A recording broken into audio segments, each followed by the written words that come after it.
বলকেরই বাদশাহ ছিল কেমনে ফকির হলো, ফকিরি বেশ এবার তিনি কেমন করে পাইল। বলকেরই বাদশাহ হইয়া গো আল্লাহ কাঙাল কেমনে হইল রে। প্রমাণ আছে ইব্রাহিম আদম নামে একজন ব্যক্তি, বলকেরই বাদশাহী করিতেন তিনি। তার কাহিনী ৬ষ্ঠ খণ্ড গো এইবার প্রকাশ করব আমি রে।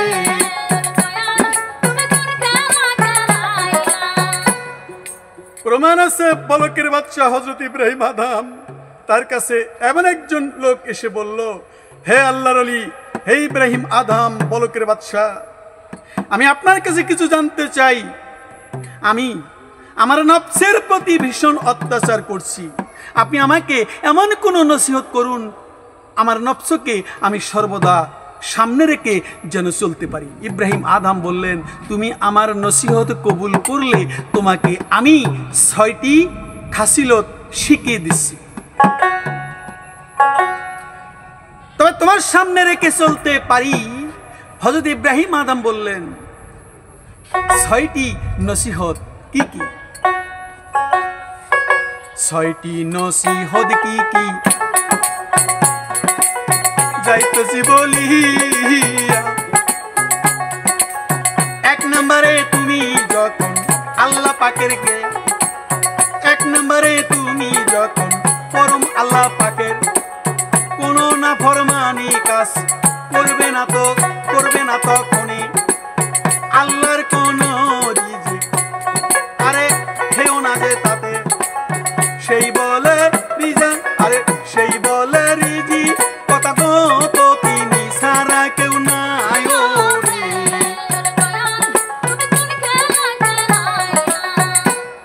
ইব্রাহিম আদম বললেন ৬টি বিষয়। ১ নম্বর হলো, আমি তোমাকে বলবো নিজের মধ্যে জন্মাতে পারলে এই খাসিল এই ৬টি বিষয় কোনো কিছুই তোমার ক্ষতি করতে আর পারবে না। ১ নম্বরে তুমি যখন আল্লাহ পাকের কোনো নাফরমানি কাজ করবে তখন থেকে আল্লাহর কোনো রিজেক খেও না। আল্লাহ নাফরমানি কাজ করতেছে, আল্লাহর খানা তুমি খেতে পারবে না।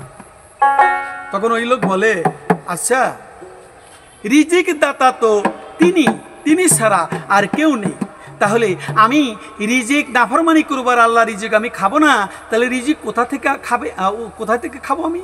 ইব্রাহিম আদম বললেন, তারই রিজিক খেয়ে তারই নাফরমানি করা কিছুতেই সঙ্গত নয়। ২ নম্বরে বলল, কোনো গুনাহের কাজ করতে হলে তার রাজ্য থেকে তোমরা বের হয়ে যাও, অর্থাৎ আল্লাহ রাজ্য থেকে। সে বলে, মাশরিক থেকে মাগরিব পর্যন্ত সবই তো আল্লাহ পাকের রাজ্য, এই রাজ্য ছেড়ে আমি আর কোথায় যাব? ইব্রাহিম আদম বললেন, তারই রাজ্যে বাস করে তারই নাফরমানি করবে, এটা সঙ্গত হয় কেমন করে? এবার ৩ নম্বরে শোনো, যখন তুমি কোনো গুনাহের কাজ করতে চাও তখন এমন স্থানে গিয়ে কারো যেখানে তিনি তোমাকে দেখতে না পান, আল্লাহ পাক। তুমি গুনাহের কাজ করবে ঠিক আছে, কিন্তু আল্লাহ যেন তোমাকে দেখে না, তুমি এমন জায়গায় গিয়ে গুনাহের কাজ করো। ইব্রাহিম আদম ওই লোকটাকে বলল, ওই লোকটি বলল, অন্তরের গোপন কথাসমূহ জানতে পারেন আল্লাহ, এবং একটি রেণুও তার দৃষ্টির বাইরে থাকতে পারে না, তাহলে আমি এখন কোথায় যাব? হযরত ইব্রাহিম আদম বললেন, তুমি তারই রিজিক খাবে আর তারই রাজ্যে বাস করবে, আবার তারই চোখের সামনে তার নাফরমানি করবে। ৪ নম্বরে বলল, আমি তওবা করিনি। যখন আরেকটা ৪ নম্বরে হুকুম দিল, যখন মালাকুল মউত তোমার রুহু কবজ করতে আসবেন তখন তুমি তাকে বলে দিও, আমাকে একটু সময় দিন, আমি তওবা করে নিই। ওই লোক বলে, তিনি কখনো আমার কথা শুনবেন না। হযরত ইব্রাহিম আদম বললেন, তো তোমার যখন এমন ক্ষমতা নেই, এই আজরাইল তোমার কথা শুনবে না, মালাকুল মউতকে নিজ কাজ সম্পাদনে বাধা প্রদান করবে এবং মৃত্যুর পূর্বে তওবা করে নিবে, তখন বহু তর্কেই সুবর্ণ সুযোগ মনে করে তোমার কৃত গুনাহের জন্য তুমি তওবা করে নাও এখন। 5 নম্বর বলল, মুনকার নকির ফেরেশতাগণ যখন কবরে তোমার কাছে আসিবেন তখন তাদেরকে কবর থেকে তাড়িয়ে দিও। ওই লোক বলে এটা আমার ক্ষমতার বাইরে। তখন ইব্রাহিম আদম আল্লাহর ওলি বললেন, তাহলে তোমার অবশ্য কর্তব্য হলো এখন থেকে তাদের প্রশ্নের উত্তর প্রস্তুত রাখা, তুমি যেন সেই প্রশ্নের উত্তর দিতে পারো, সেই উত্তরগুলো দুনিয়াতে শিখে নাও। 6 নম্বরে কিয়ামতের বিচারের হুকুম হবে, পাপীদেরকে জাহান্নামে নিয়ে যাও। তখন তুমি বলবে, আমি তো যাব না জাহান্নামে। ওই লোকটি বলে, তারা বলপূর্বক টেনে নিয়ে যাবে, আমি কিভাবে আটকাবো? ইব্রাহিম আদম বললেন, তাহলে এখন তোমার অবশ্য কর্তব্য গুনাহের কাজ না করা।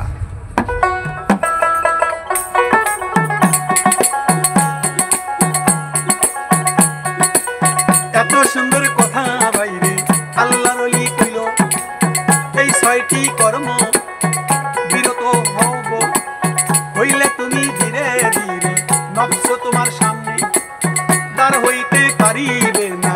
তোমায় গেলাম বলে আল্লাহর ওলির কত কথা গোমা নিলে আল্লাহর দেখা পাইবা রে। এই সমস্ত কথা শুনে বলে, আপনি যা বললেন তা একান্ত সত্য। লোকটি খাঁটি তওবা করে এবার সে তওবার উপর ঠিক থেকে এহলোক ত্যাগ করল। আল্লাহর ওলির হাতে যারা তওবা করে নিল, তওবার হাটি কত আদায় করলে হাসরে কি তারে আটকাইব রে।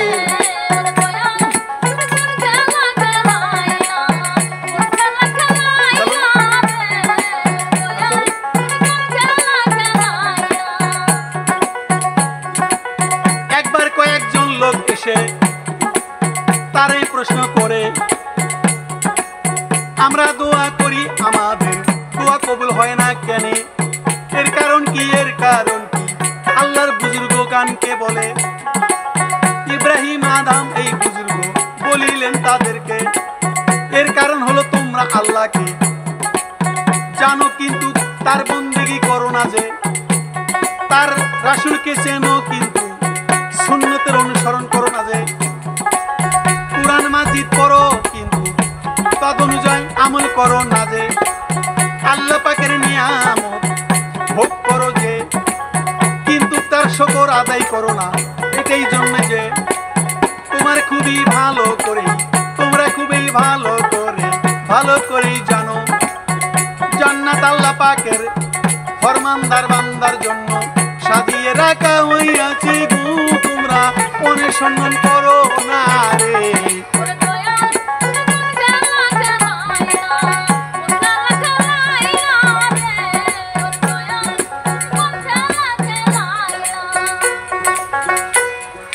এক লোক প্রশ্ন করলো, হুজুর আমরা দোয়া করি আল্লাহ পাক কবুল করে না কেন?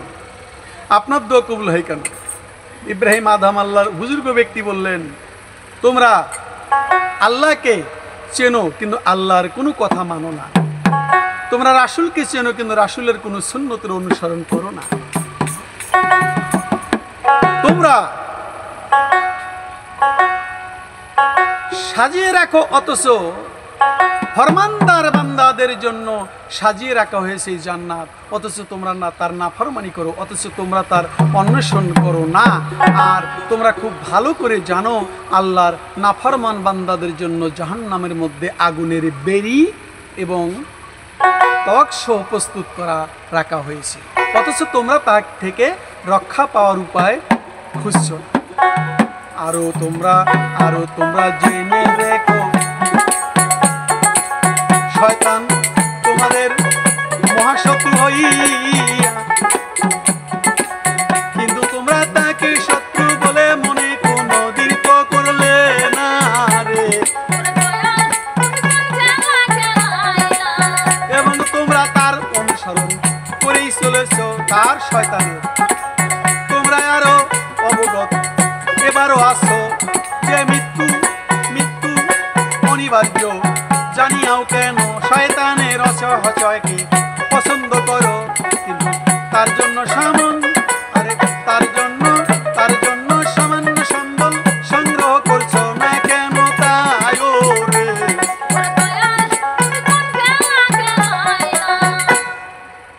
তোমরা নিজের মতো নিজের মাতা পিতা এবং সন্তানী আত্মীয় স্বজনকে নিজ হাতে নিয়ে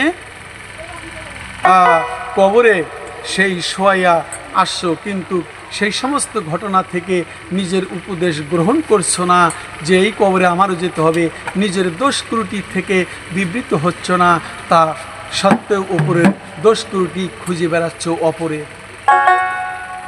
যাদের অবস্থা এইরূপ বলো, আচ্ছা যাদের অবস্থা এইরূপ, আচ্ছা বলো তো তোমাদের দোয়া কবুল কি করে হবে?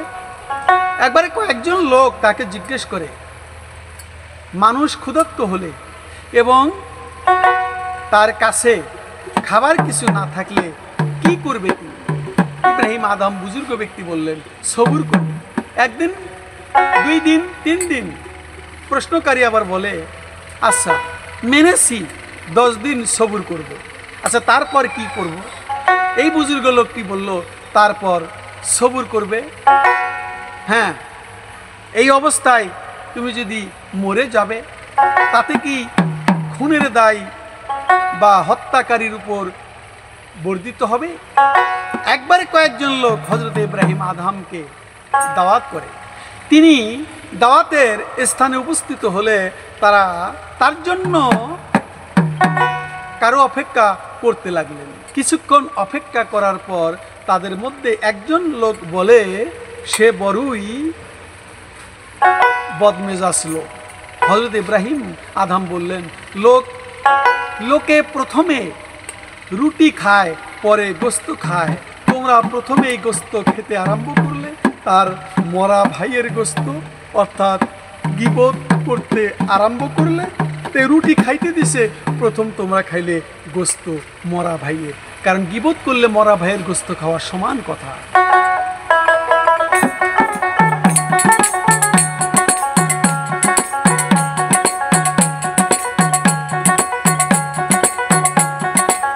একবার ইব্রাহিম আদম কোন এক কুশলখানায় গেল, তার পরিধানে কাপড় ছোট এবং ময়লা হইয়াছিল। সেই হাম্মামের গোসলখানার লোকেরা তাকে প্রশ্ন করে দিল।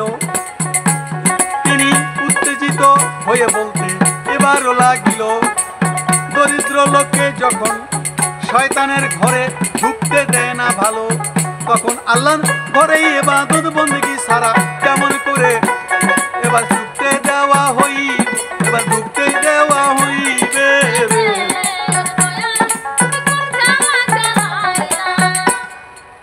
ইব্রাহিম আদম বুজুর্গ লোকটি তার পরিধানে কাপড় ছেঁড়া, ময়লা দেখে হাম্মামের লোকেরা, ওই গোসলখানের হাম্মামের লোকেরা তাকে প্রশ্ন করতে দিল না, তাকে প্রবেশ করতে দিল না ঘরে। ময়লা কাপড়, এই ঘরে ঢোকা যাবে না। ইব্রাহিম আদম উত্তেজিত হয়ে বলতে লাগলেন, দরিদ্র লোককে যখন শয়তানের ঘরে ঢুকতে দেওয়া হলো না, তখন আল্লাহর ঘরে ইবাদত বন্দেগী ছাড়া কেমন করে ঢুকতে দেওয়া হবে? হাম্মাম খানায় ঢুকতে দিল না, ময়লা জামা কাপড় আছে আমার, আর গোসলখানায় ঢুকবো, পরিষ্কার করব, আর এই ঘরে ঢুকতে দিল না। শয়তানের ঘর হলো হাম্মাম খানা, এখানে শয়তানি কাজ চলতেছে, আর আল্লাহর ঘরে তারা কেমনে ঢুকবে? চূড়ান্ত ফয়সালা করে দিল।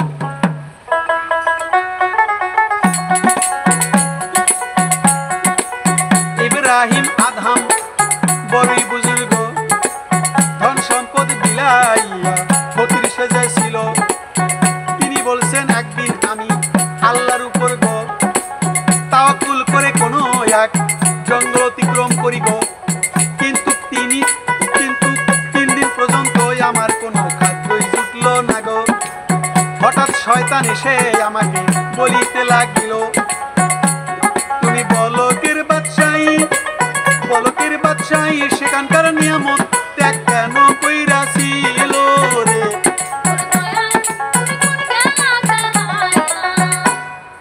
শয়তান কয় তুমি বলকের বাদশাহী এবং সেখানকার নিয়ামত ত্যাগ করে, সেই নিয়ামত খাওয়া বাদ দিয়ে ত্যাগ করে লাভ করেছো যে আজ ক্ষুধার্ত। কি লাভ করলে আজ তুমি ক্ষুধার্ত? এই তৃষ্ণার্ত এই অবস্থায় কাবা শরীফে হজ করতে যাচ্ছ? শয়তান বলল।